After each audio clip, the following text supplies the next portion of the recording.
গরিব মধ্যবিত্ত ঘরের সন্তান আমি, মধ্যবিত্ত পরিবারে আমার বসবাস। আজকে বাড়িতে মেহমান আসবে, তাই এই বৃষ্টি বাদলের দিনেও বাজারে গিয়েছিলাম। আপনাদেরকে দেখাবো আজকে বাজার থেকে কি কি জিনিস নিয়ে আসলাম। এই যে প্রথমেই দেখাই, এই যে দেখেন কত সুন্দর লেবু, লেবুতে কিন্তু সেই একটা গ্রান দেখছেন।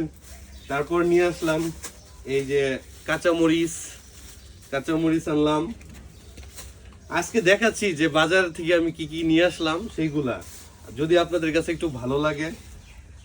এই দেখছেন কি ফ্রেশ, একদম তাজা তাজা একদম ধনিয়া পাতা। তারপর নিয়ে আসলাম এইখানে, এটা কি জানেন, এটা হলো নাগামরিচ, বোম্বাই মরিচ, যে যে নামে চিনি আমরা। তারপর দেখেন এই যে টমেটো নিয়ে আসছি, এখানে অল্প অল্প করে এই টমেটো নিয়ে আসলাম। আর সবচেয়ে বিষয় হলো দেখেন এই যে শশাগুলা কতটা ফ্রেশ, মনে হয়েছে মাত্র কাটা হয়েছে, সুন্দর না? একদম দেশি শশা নিয়ে আসলাম। তারপর এইখানে আছে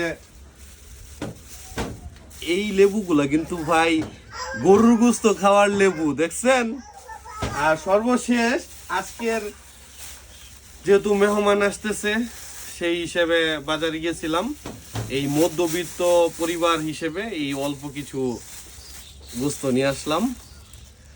তো আজকে বৃষ্টির দিন, এই ওয়েদারের দিন আপনারা কে কি খাচ্ছেন অবশ্যই কিন্তু কমেন্ট করে যাবেন।